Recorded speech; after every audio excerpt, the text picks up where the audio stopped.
And do you think that's what's made you such a successful coach, is that ability to kind of meet somebody in the middle and kind of lead them on the journey so they discover their love for and the exploration of fitness? I think, listen, every coach I come around thinks they're better than the next coach. Like I am, I'm very confident in my coaching ability. I'm very confident in my knowledge and what I do. But the area I know I'm better than most in was the second I would see that client coming in, within seconds, I would know how to adapt to that person. I could look at the way they're walking. I could look at how they're holding their shoulders. And I knew, I was like, oh boy, here we go again.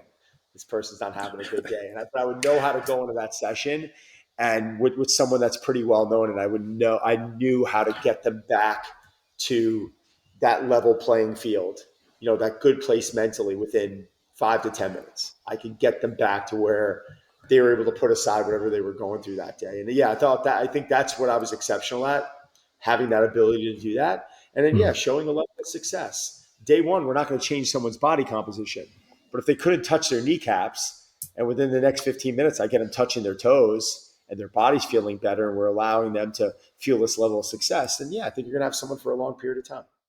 Because that's what I was impressed with your site. There was like focus on nutrition, there was meal plans there was suggestions. There was like a body weight workout for people, there was short workouts for people who are pressed for time. And that is that another issue, that people kind of they tell themselves a story of why they can't work out, and you showing how you can transform somebody in 6 weeks kind of eliminates that, and you say how some of the busiest people on earth can do this.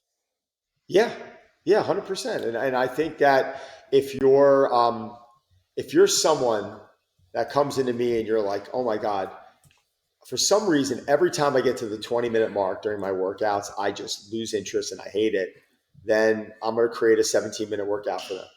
Like I'm always going to, like, Yeah. seriously, no, it's who is someone if you took someone who was completely sedentary last year that ate crappy and you got them to do 10 minutes of working out, 10 minutes every day, 5 days a week, something that shows that level of improvement, you improve hydration and you start getting them to improve their nutrition at maybe 70, 80%, like they're going to see progress. Hmm. They are. Like we're always in this mindset of like, oh, what's the best? And it's got to be 90 minutes or an hour. And it's just nonsense. Like if someone's coming in and they don't like it, get them to leave that session saying, oh, that was actually pretty enjoyable. Oh my God, he actually didn't kick the living crap out of me. Oh my God, that was really fast. Like, I can't believe, like, you sure don't want to keep going? Nope. How about if we come back tomorrow? Or how about if we come back in 2 days? And how about if we try and repeat something with a little bit of variability? And we just shut you down a little bit early every single time. So, right at the point of like, I'm exhausted, we're going to shut you down before that so you can leave here feeling like I can keep going. And you suddenly have this level of excitement for wanting to get in there, right?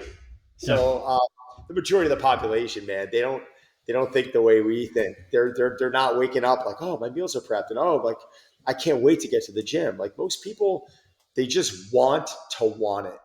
They just want to have that drive, but they're also they're not developing that consistency because they're just diving into something that they're not going to be successful with, and they're not building any um, consistency with these habits.